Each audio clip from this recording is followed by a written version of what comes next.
Hey everyone, ever felt those jitters before the IELTS speaking test? It's not just about knowing English, it's about confidence, being clear, and managing your time well. But guess what? With the right strategies, you can totally ace it. Hi, my name is Ilyas, and I'm your study abroad exam trainer and guide. Today, I'm going to help you uncover a few common mistakes most people make, and more importantly, how you can steer clear of them.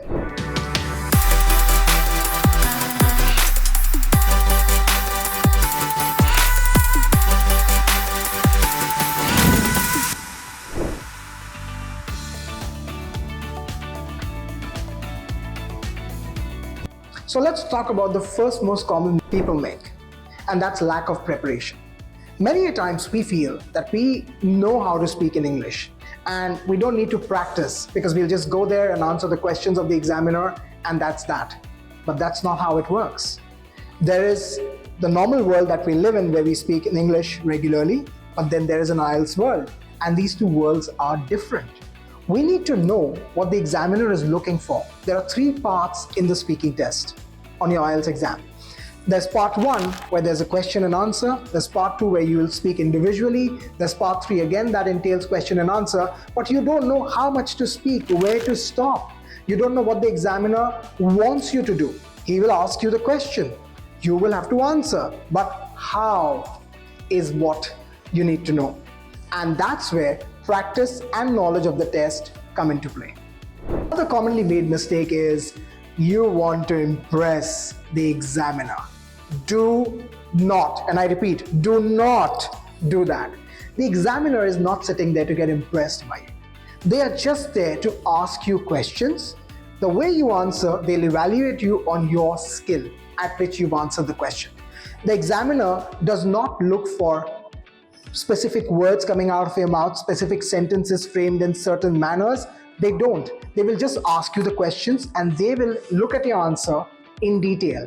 Whether you were able to form your ideas in your mind into words and sentences or not. How clear were you? How easily were you able to explain yourself when you had an idea in your mind? That's all. Do not try to impress the examiner because they are not there for that. And you may fall on your face if you try to do it. Another very common mistake people make is practicing with the wrong person.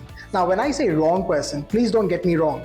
Your mother, your father, your friends, your siblings are not the wrong people, but they are not the right people to practice English with at times. And I'll give you a very good example. Let's say I want to attempt the IELTS test and I am, let's say, at a band 5. I'm just giving an example, all right? Now, I will call my friend up and I'll say, you are one person who I can speak openly in front of. That person will say, wow, I'd like to participate.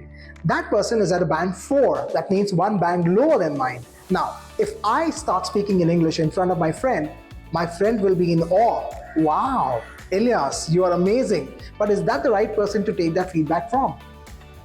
No, because from his perspective, I speak well. But from the perspective of what's required, I'm not there where I need to be because I'm at a band 5. So guys, when you seek feedback or you want to practice with someone who makes sense, who's the right person to do it, and not anybody who you know whose English might not be at the level required. Make sure you do it with the right professional. One more very common mistake people make, and especially by looking up things on the internet, is memorizing a so-called list of band 9 words. Well, it's not bad to add words to your vocabulary.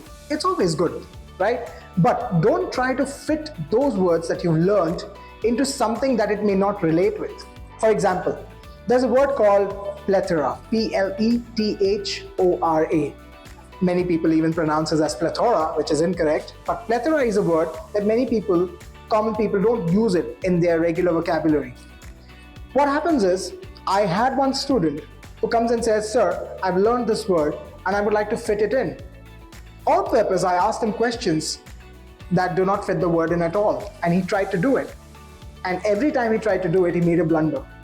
So, learning new words is good, but don't have a preconceived notion in your mind that you have these certain words that you would like to fit in.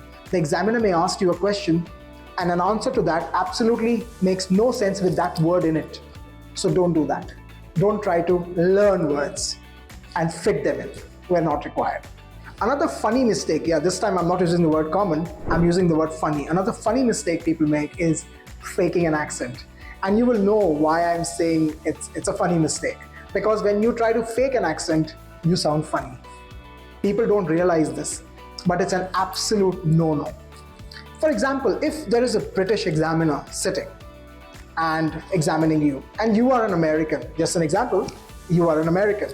Now you will speak in your American accent, and if you're speaking English, in English rather, perfectly, you think you'll be marked down? No, you just have that accent of yours. Similarly, we as Indians, or Asians for that matter, we have a particular accent. That is not a bad thing to do, that is just the way you speak. Now, I am not speaking in an accent, I'm speaking normally, this is how I speak in English. Do you think I will score badly? Well, I may score badly if I don't answer the questions asked, or if I don't do what is required to be done. But this accent of mine has nothing, absolutely nothing to do with it. Be what you are. In an event of trying to fake something, you will end up making more blunders than you would have if you were normal, if you were just yourself. So be yourselves, have confidence in yourself, prepare well, and that's all. Do not try to fake an accent. If you found this video helpful, please give it a thumbs up and subscribe for more IELTS tips and resources. If you have questions or would like more content on specific topics, leave a comment down below. Best of luck on your IELTS journey, and remember, every great speaker was once a beginner. Keep practicing and stay confident. Thank you.